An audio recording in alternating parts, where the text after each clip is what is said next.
A gente vai repercutir as falas, então, do presidente do Banco Central, Campos Neto, e do ex-ministro da Fazenda, Henrique Meirelles, nesse evento em Nova York. A gente conversa agora com José Márcio Camargo, economista-chefe da Genial Investimentos. Bom dia, José Márcio. Você ouve a gente bem? Sim, ouço. Bom dia, Isabela. Bom dia, Keizô. Um prazer enorme estar aqui com vocês. Muito obrigado pelo convite. Obrigada a você por aceitar conversar com a gente nessa manhã de terça-feira. José, gostaria já de te perguntar, nas falas de Roberto Campos Neto e Henrique Meirelles, eles citaram, né, mesmo que nas entrelinhas, essa discussão que a gente está tendo muito, né, até o texto da PEC ser apresentado, que é a responsabilidade fiscal versus responsabilidade social. Dá para conter os gastos, dá para se planejar tendo esse olhar para a população mais necessitada, esse olhar mais social? Sem a menor dúvida, quer dizer, não existe essa questão da responsabilidade fiscal versus responsabilidade social. Na verdade, a responsabilidade social você só consegue se tiver responsabilidade fiscal. O ponto importante é que foi feito um conjunto enorme de promessas ao longo da campanha pelo ex-presidente Lula e pelo presidente Bolsonaro, mas quem se elegeu foi o ex-presidente Lula. Consequentemente, quem tem que decidir o que vai ser implementado é o ex-presidente Lula. E se você somar todos os gastos que foram, todas as promessas que foram apresentadas aí ao longo da campanha esse ano, dá alguma coisa em torno de 400 bilhões de reais a mais de gasto público. Isso significa, e gastos permanentes, não são gastos transitórios, tá certo? São coisas como o aumento do Auxílio Brasil para R$ 600, a inclusão de R$ 150 para crianças, tá certo? O fim da fila do SUS, o aumento do salário mínimo de 1,4% em termos reais, em suma, o aumento da isenção de imposto de renda para R$ 5.000, ou seja, é um conjunto muito grande de propostas com um custo extremamente elevado. O ponto fundamental aqui é que o Brasil é um país emergente com uma dívida que corresponde a 75% do PIB, e se você implementar todas as propostas que foram apresentadas ao longo da campanha, vamos ter um aumento dessa dívida para alguma coisa em torno de 4,5 pontos de porcentagem do PIB.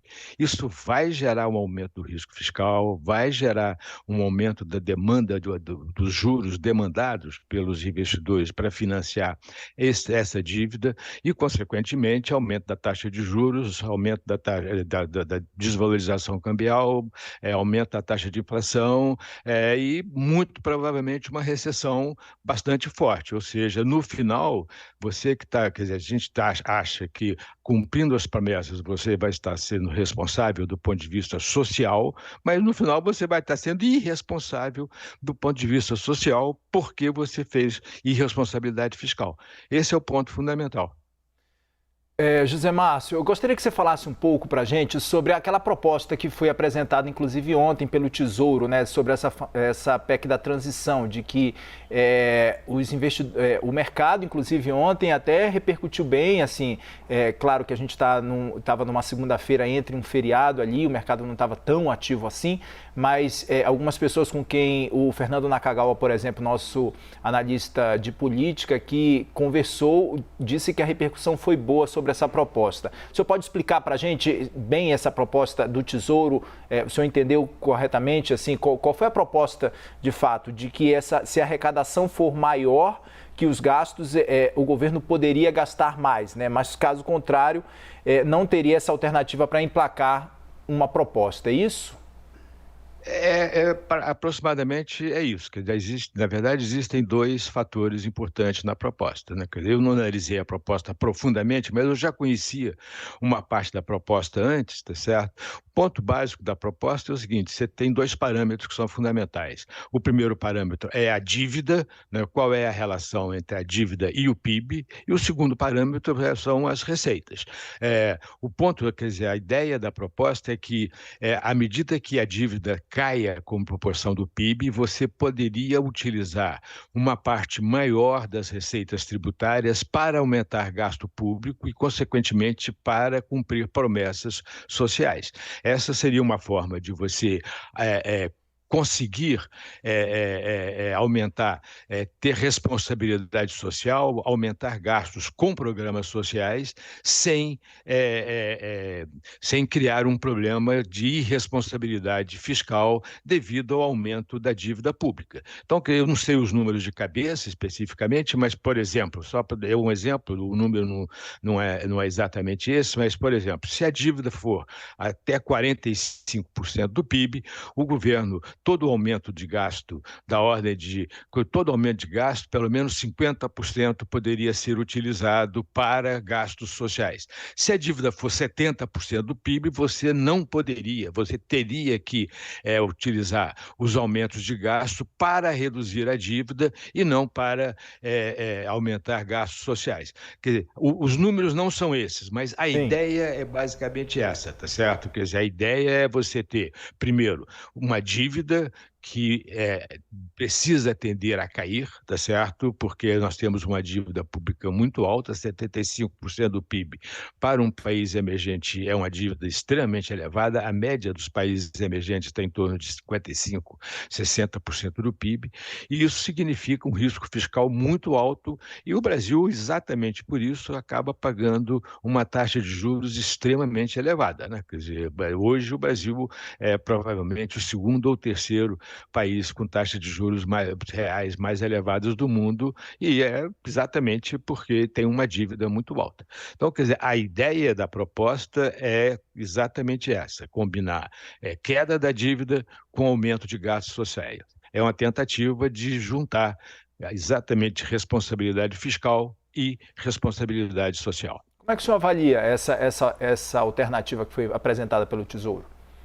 A minha primeira impressão da alternativa é que é uma alternativa bastante razoável, uma forma bastante inteligente de você tentar compatibilizar essas duas coisas que são importantes na sociedade brasileira como um todo, a responsabilidade social e a responsabilidade fiscal. Então, eu acho que, pelo menos a minha primeira impressão, lendo o documento, né, quer dizer, eu já conhecia, já tinha conversado sobre o documento antes, mas não conhecia o documento especificamente, mas a primeira impressão foi positiva. Agora, tem que analisar com um pouco mais de cuidado, mas, logicamente, quer dizer, a estrutura da proposta me parece bastante positiva. José, eu gostaria de ainda repercutir com você algumas falas que a gente viu, né, nesse evento de Nova York, de Roberto Campos Neto e também de Henrique Meirelles. Teve um ponto importante do presidente do Banco Central, que ele disse: deveríamos evitar aumento de impostos. Como é que o senhor vê, então, essa declaração num governo que a gente está chegando, que tem um olhar mais para a responsabilidade social? Qual a sua análise em relação a esse governo de transição que a gente vai ver em 2023 em relação a impostos? Quer dizer, o que acontece é que o Brasil, quer dizer, tem uma carga tributária bastante elevada. Nossa carga tributária corresponde a 34% do PIB. Para um país, isso é a carga tributária de país desenvolvido europeu, né? Quer dizer, para um país emergente, essa carga tributária é muito elevada. A consequência disso é que você acaba diminuindo investimento, diminuindo o crescimento, tá certo?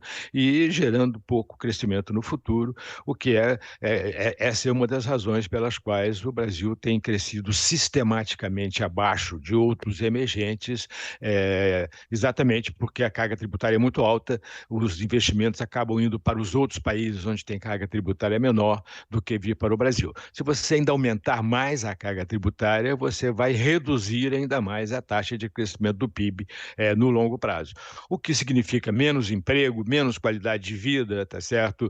A renda per capita é o que é o principal indicador aí de qualidade de vida da população. Então, quer dizer, eu acho que esse é um ponto importante e realmente o Brasil deveria evitar aumento de impostos.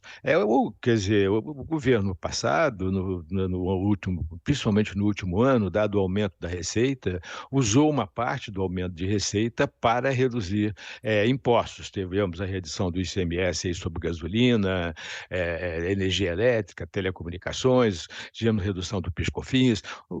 Quer dizer, você pode dizer que uma parte dessa redução não é sustentável no longo prazo, vai ter que voltar. Por exemplo, imposto sobre gasolina, quer dizer, como é um combustível fóssil, muito provavelmente, dado dado essa questão do meio ambiente, muito provavelmente você vai voltar a aumentar o imposto sobre gasolina e esse tipo de coisa.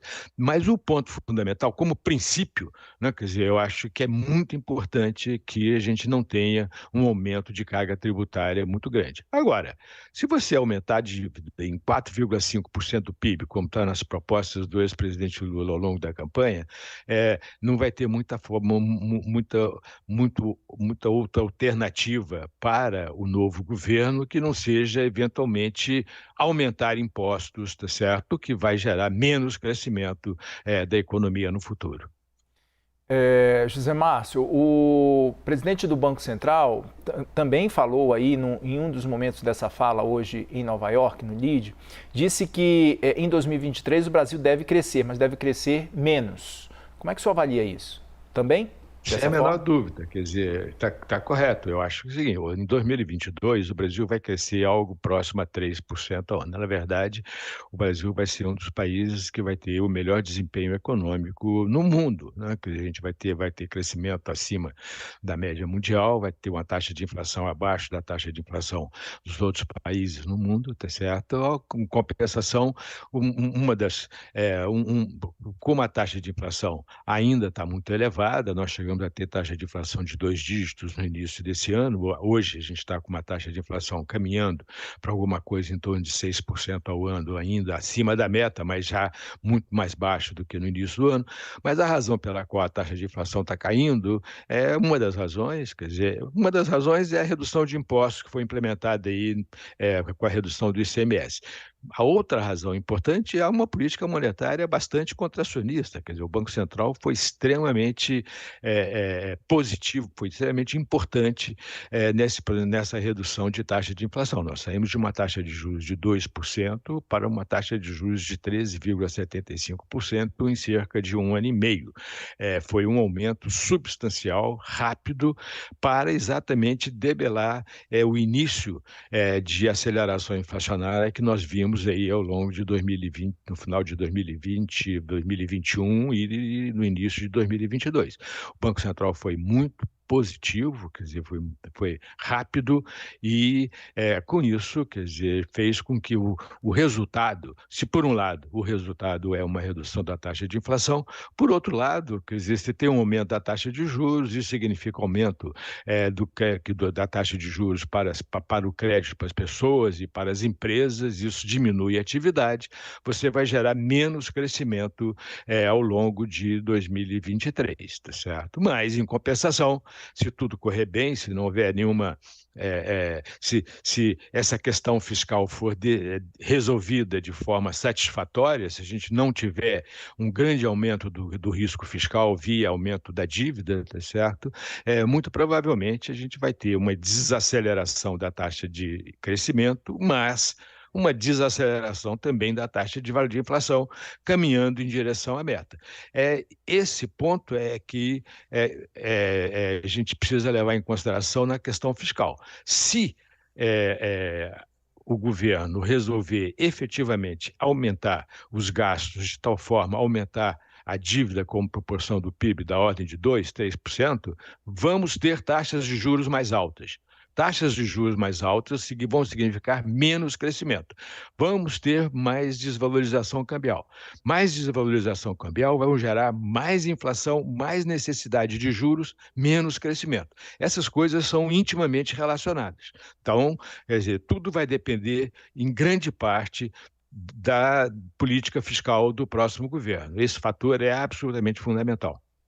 Diante de toda essa situação, de todo esse cenário que o senhor está apresentando para a gente, tanto o Henrique Meirelles quanto o Campos Neto falaram muito sobre crescimento sustentável. Como você disse, a gente vai ter uma desaceleração no ano que vem, mas ambos disseram atingir metas, esse foi o Campos Neto que falou exatamente, atingir metas é a melhor forma para crescimento sustentável e investimento significa previsibilidade. Essa última fala foi de Meirelles. Diante desse cenário, como é que a gente pode também atrair investimento externo, pensando já no próximo ano? Bom, quer dizer, esse é um outro ponto importante. Quer dizer, o Brasil, quer dizer, nos últimos 6 anos e meio, fez um conjunto de reformas estruturais extremamente importantes, né? Quer dizer, nós acabamos com a TJLP, com a taxa de juros subsidiada do Banco do BNDES, fizemos uma excelente reforma trabalhista, liberalizamos a terceirização, demos autonomia ao Banco Central, fizemos a reforma da Previdência, mudamos os marcos regulatórios de ferrovia, saneamento, é espetacular. Em 2 anos, você gerou 90 bilhões de reais de investimento em saneamento básico, tá certo? Tivemos, quer dizer, um novo marco regulatório de cabotagem. Em suma, o Brasil fez um conjunto de reformas extremamente importante. Esse conjunto de reformas fez com que a taxa de investimento saísse de 14,6% do PIB em 2021 para 19,7% do PIB em 2022. Devemos fechar o ano de 2022 com uma taxa de investimento de 20% do PIB. Não é uma taxa de investimento excepcional, mas é muito melhor do que os 14,5% lá de 2020 e 2021. Isso significa que, exatamente por isso, a economia brasileira está crescendo 3% esse ano e deveria crescer mais se não fosse a política monetária para controlar a inflação em 2023. Mas, de qualquer forma, as reformas são fundamentais para gerar crescimento sustentável no longo prazo. Se a gente interromper o processo de reforma, a gente precisa de fazer reforma tributária, nós temos um sistema tributário extremamente ineficiente, uma reforma tributária aumentaria a produtividade da economia, a gente precisa fazer uma reforma administrativa, o serviço público brasileiro é extremamente ineficiente, é importante aumentar a produtividade do serviço público, a gente precisa fazer uma reforma que gera mais abertura da economia, mais comércio, tá certo? Que facilite os investimentos estrangeiros no Brasil. Tudo isso precisa continuar a ser feito para que o crescimento de longo prazo seja sustentável. O Brasil está entrando nessa trajetória. Se for interrompido, nós vamos voltar a uma trajetória de crescimento medíocre, abaixo da média dos emergentes. E nós estamos num período, quer dizer, o Brasil está numa situação extremamente delicada. Tem 40 anos que o Brasil cresce abaixo dos seus pares, menos do que os países emergentes. Não, quer dizer, isso significa o seguinte: há 40 anos atrás, o Brasil era um país de renda média, tá certo? Hoje, como a gente cresceu sistematicamente abaixo dos emergentes, hoje nós somos um país de renda média baixa. O grande problema é que se a gente continuar crescendo menos do que nossos pares, os nossos pares vão ficar mais atraentes do que a gente. Isso significa que nós não vamos ser capazes de, não é só atrair capital estrangeiro, nós não vamos ser capazes nem de manter o nosso capital humano, nossos jovens no Brasil. Outros países vão ficar mais atraentes, os nossos jovens que vierem a ter um investimento em capital humano de boa qualidade, vão acabar migrando para outros países. Isso já, na verdade, já está começando a acontecer. Isso é o pior dos cenários, porque aí você não consegue nem manter o seu capital humano dentro do país. A gente vê a Argentina, é um caso típico desse tipo de problema. A Argentina hoje não consegue reter nem o seu próprio capital humano. E é exatamente por isso que não consegue sair da lama do crescimento baixo. José Márcio, queria saber qual a sua expectativa para a abertura do mercado amanhã, né? A gente está vendo amanhã, provavelmente, essa PEC da transição deve ser apresentada pela equipe de transição do governo, ali dentro do Congresso Nacional, pelo menos essa foi a promessa de que a PEC será apresentada, diante do que a gente tem mostrado aqui de informação do que vem no texto dessa PEC. A gente ainda não tem, claro, a gente tem um esboço do que pode vir, não tem o arremate completo, o texto fechado da PEC da transição, mas a gente tem alguns valores sendo sinalizados ali. Diante dessas perspectivas, qual é a expectativa que você tem para amanhã, para essa abertura de mercado e para o desenvolvimento mesmo no decorrer do dia no cenário econômico do nosso país?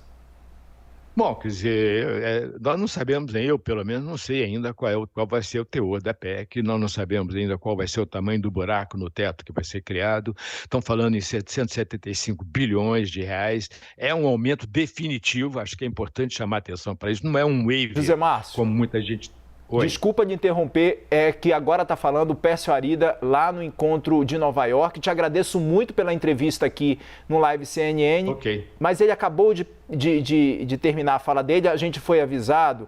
Daqui a pouco a gente vai recuperar. Desculpa, você pode retomar seu raciocínio para você concluir, por gentileza, que a gente daqui a pouco repercute então um pouco mais da fala de Pércio Arida também nesse encontro em Nova York, no LEAD. Por favor, José Márcio, você pode complementar, por gentileza. Me desculpe pela interrupção. Não, ok, nenhum problema, quer dizer, vou tentar ser rápido. A gente não sabe direito qual vai ser o teor dessa PEC. Estão se falando em 175 bilhões de reais. É importante chamar a atenção que é gastos definitivos, permanentes. Não é um waiver, algo que é para um ano. Assim que está sendo estruturada a PEC, pelo menos até agora é assim que tem sido falado. Se for 175 bilhões de reais com um gasto permanente, eu acho que vai ter uma reação negativa no mercado. Afinal de contas, isso é quase 2% do PIB num país que tem uma relação dívida-PIB de quase mais de 75%, um país emergente. Então, eu acho que esse é um ponto importante, quer dizer, eu acho que vai depender muito do teor da PEC. Se for algo, um aumento de gastos extraordinário, né, quer dizer, aumento de gastos não permanentes, temporário, eu acho que a reação é completamente diferente. Quer dizer, o ponto importante aqui, eu acho que só para encerrar e não tomar muito do tempo de vocês, o ponto importante aqui é qual é a trajetória da relação dívida-PIB para o futuro. Isso é que vai determinar a reação dos investidores aí a essa coisa. As pessoas falam no mercado como se o mercado fosse uma entidade filosófica. Escuta, o mercado somos todos nós. Todo mundo que tem poupança tem algum dinheiro lá no chamado mercado, tá certo? E quando você acredita que o seu dinheiro vai render menos, você tira o dinheiro e coloca no outro lugar. Então, é por isso que quando você tem um aumento da dívida, né, quer dizer, as pessoas passam a demandar uma taxa de juros mais alta para comprar essa dívida. É isso que está acontecendo, né? Quer dizer, se você tem um aumento muito grande na dívida, as pessoas ficam com medo de que essa dívida não seja paga e, consequentemente, passam a demandar uma taxa de juros mais alta para recuperar mais rapidamente o dinheiro que foi investido naquela dívida. A gente está falando, então, com José Márcio, o Camargo, economista-chefe da Genial Investimentos.